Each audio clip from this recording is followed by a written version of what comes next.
Hello everyone, I'm Shili, your tarot card reader, numerologist, Ricky grand master, Akashic reader, astrologer and much more. आज मैं फिर से आ गई हूँ आपके नवंबर मंथ की रीडिंग के साथ। तो चलिए देख लेते हैं नवंबर मंथ में आपके और आपके पार्टनर की क्या एनर्जीज आ रही हैं और यूनिवर्स की तरफ से आपके लिए क्या गाइडेंस है।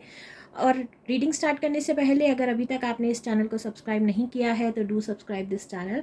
अगर आप जनरल रीडिंग के लिए देखना चाहते हैं तो मेरे सोल एंड डेस्टिनी चैनल पे ऑलरेडी ऑल साइंस की रीडिंग अपलोड हो चुकी है, आप वहाँ पर जाकर देख सकते हैं। तो चलिए स्टार्ट करते हैं। Hey Sagittarius, I welcome you all on my channel. So let's see इस मंथ में आपके और आपके पार्टनर की क्या एनर्जीज हैं और यूनिवर्स की तरफ से आपके लिए फर्स्ट ऑफ ऑल क्या गाइडेंस आ रही है। Hey Capricorn, I welcome you all on my channel. So let's see इस मंथ में आपके और आपके पार्टनर की क्या एनर्जीज हैं और यूनिवर्स की तरफ से फर्स्ट ऑफ ऑल आपके लिए क्या मैसेज है। तो चलिए स्टार्ट करते हैं आपकी शफलिंग के साथ। Thank you universe. Energies of Capricorn and his or her partner. Thank you universe. Energies of Capricorn. Thank you. Energies of Capricorn for the month of November. Thank you.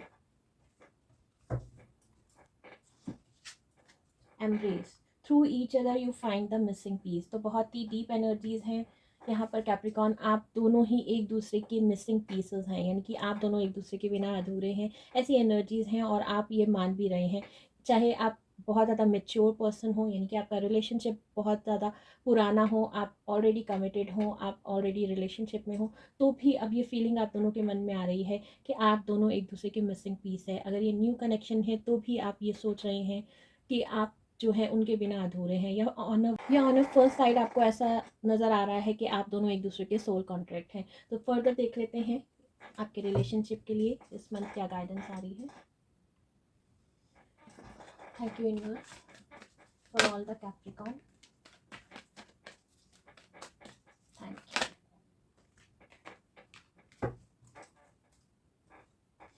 So first of all तो यहाँ पर attachment की energies आ रही हैं, बहुत ज़्यादा positive हैं आप इस रिलेशनशिप को लेकर।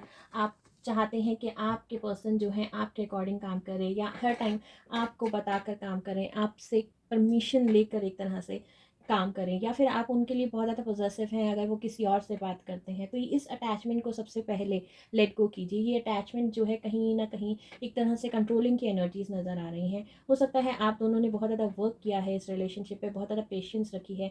अब ये जो फीलिंग आ रही है म्यूचुअल फीलिंग हो सकती है, आप दोनों ही चाहते हैं इस रिलेशनशिप को बिल्ड करना, पास्ट की गलतियों को, पास्ट की जो भी चीज़ें हैं, इश्यूज़ हैं, स्ट्रगल्स हैं, उनको भूल कर नया रिलेशनशिप बिल्ड करना चाहते हैं। न्यू एक तरह से एनर्जीज में देख रही हूँ, लेकिन ये अटैचमेंट आपको छोड़नी पड़ेगी कैप्रिकॉर्न, क्योंकि ऐसा लग रहा है कि आपके पर्सन जो है बहुत ज़्यादा बाउंडेड फील करते हैं, बहुत ज़्यादा उनको लगता है कि उनके ऊपर बर्डन है इस रिलेशनशिप का। धीरे धीरे पेशेंस रखिए, धीरे धीरे टाइम के साथ ये रिलेशनशिप और स्ट्रांग होगा, बिल्ड होगा। अगर ये न्यू रिलेशनशिप है तो भी आपको बहुत ज़्यादा पॉजिटिव होने की ज़रूरत नहीं है, और ये कोई ओल्ड रिलेशनशिप है या ऑलरेडी मैरिड हैं आप, तो भी आप बहुत ज़्यादा पॉजिटिव हो रहे हैं अपने पर्सन को लेकर। अगर वो किसी से बात कर रहे हैं या थोड़े टाइम के लिए आपसे बात नहीं कर रहे हैं, तो भी आप बहुत ज़्यादा पॉजिटिवनेस की एनर्जीज में आ रहे हैं। विद टाइम आपका जो म्यूचुअल लव है वो ग्रो करेगा, धीरे धीरे चीज़ें जो हैं चेंज होंगी और आपका पर्सपेक्टिव भी इस रिलेशनशिप को लेकर चेंज होगा। तो थोड़ा पेशेंस रखने की आपको ज़रूरत है। सामने वाले पर्सन को ये नहीं लगना चाहिए कि ये जो रिलेशनशिप है उनके लिए बर्डन बन रहा है। आपके पर्सन की एनर्जीज देख लेते हैं। Thank you.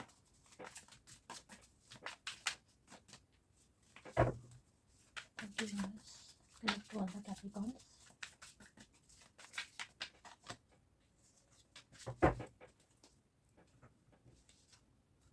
Page of pentacles and knight of pentacles. यहाँ पर ऐसा नज़र आ रहा है कि दोनों ही पर्सन अपनी ग्रोथ पर वर्क करना चाहते हैं। फाइनेंशियल ग्रोथ ज़्यादा नज़र आ रही है। आपके पर्सन जो है हो सकता है वो अभी अर्न ना कर रहे हों या बहुत ज़्यादा ग्रोथ ना की हो उन्होंने पेंटिकल वाइज, अब वो अपनी ग्रोथ पर ध्यान देना चाहते हैं। उनको ऐसा नज़र आ रहा है कि आप ऑलरेडी इस्टेब्लिश पर्सन हैं, आपने जो भी आप चाहते थे, जिस चीज़ के लिए भी आप विलिंग थे, आपने वो अर्न कर लिया है। या फिर हो सकता है आप दोनों का लॉन्ग डिस्टेंस रिलेशनशिप भी हो। अब यहाँ पर इशू नज़र आ रहा है कि आप अपनी जो भी जॉब है, जो भी वर्क है, उसकी तरफ ध्यान दे रहे हैं, और आपके पर्सन भी अपनी पेंटिकल्स पर ध्यान देना चाहते हैं। तो लॉन्ग डिस्टेंस रिलेशनशिप होने की वजह से भी इश्यूज़ हो सकते हैं कि दोनों ही अपने वर्क को छोड़कर एक दूसरे के पास नहीं जा सकते हैं। या फिर ऐसा भी नज़र आ रहा है कि आपके जो पर्सन हैं उनकी जो फीलिंग्स हैं वो बहुत ज़्यादा अपने वर्क पर ध्यान दे रहे हैं, आपकी तरफ बहुत ज़्यादा ध्यान नहीं दे रहे हैं, केयर नहीं कर रहे हैं, इसलिए भी आपको लगता है कि आपके पर्सन जो हैं कहीं और मूव ऑन ना हो जाए। लेकिन उनकी जो फीलिंग्स हैं आपके लिए म्यूचुअल हैं, आपके लिए केयर भी करते हैं, लेकिन अभी उनकी पूरी तरह से फोकस अपनी स्टेबिलिटी पर है, अपनी मनी पर है, अपने करियर पर है। ऐसी फीलिंग्स मुझे नज़र आ रही हैं। आपकी तरह वो ग्रो करना चाहते हैं, आगे बढ़ना चाहते हैं, स्टेबल पर्सन बनना चाहते हैं। एक तरह से वो चाहते हैं कि वो अपने आप को आपके लायक बनाएं, या आपके जितने स्टेबल बनाएं, आपके जितने जो भी आप करियर में ग्रोथ कर चुके हैं उनकी भी ग्रोथ होनी चाहिए। तो उनकी जो भी फीलिंग्स है अपने करियर को लेकर ज़्यादा है, इसलिए भी शायद वो आपको टाइम नहीं दे पा रहे हैं। लेकिन आपको ये नहीं सोचना है कि आप या आपके पर्सन आपसे मूव ऑन हो जाएंगे, या आपको छोड़ देंगे, या किसी और पर्सन के साथ इन्वॉल्व हैं। बहुत सारी फीलिंग्स चल रही हैं, इसलिए भी आप अटैच हैं, इसलिए भी शायद उनको होल्ड करना चाहते हैं, इसलिए भी उनको कंट्रोल करना चाहते हैं। लेकिन कंट्रोलिंग से आप दोनों के बीच में डिफरेंसेस और ज़्यादा बढ़ेंगे। आपके लिए बेटर है कि आप अपने पर्सन को उनका वर्क करने दीजिए, आप अपना वर्क कीजिए, दोनों ही अपनी स्टेबिलिटी और ग्रोथ पर ध्यान दीजिए। धीरे धीरे टाइम के साथ ये चीज़ें जो है सॉर्ट हो जाएंगी, आपके जो भी रिलेशनशिप इश्यूज़ हैं वो सॉर्ट हो जाएंगे। उनको कंट्रोल करके आप अपने तरफ नहीं कर सकते हैं, या उनकी फीलिंग्स को चेंज नहीं कर सकते हैं। फर्दर आपके पर्सन के मैसेज देख लेते हैं। फीलिंग्स ऑफ कैप्रिकॉर्न पर्सन, क्या कहना चाहते हैं डीप डाउन, क्या फीलिंग्स हैं उनकी आपके लिए। Thank you universe.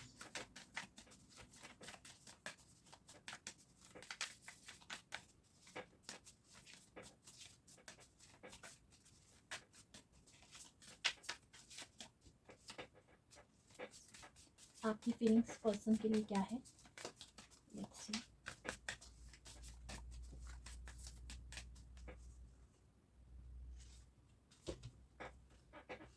चलिए सबसे पहले आपकी फीलिंग्स देख लेते हैं। यहाँ पर थॉटफुलनेस, यहाँ पर अगेन यही मैसेज आ रहा है कि टाइम के साथ आपकी रिलेशनशिप में ग्रोथ होगी। अभी आपका जो भी फोकस है उसको आप मनी की तरफ रखिए, फन लविंग बनिए, केयरिंग बनिए, छोटी छोटी चीज़ों पर जो है आप अपने पर्सन को लव शो कीजिए। और जो भी आपकी नेगेटिव थिंकिंग है उसको पॉज लगाइए। यहाँ पर हो सकता है मनी से रिलेटेड कोई नेगेटिव थिंकिंग हो, उनके करियर से रिलेटेड आपके मन में कुछ ना कुछ नेगेटिव थिंकिंग हो।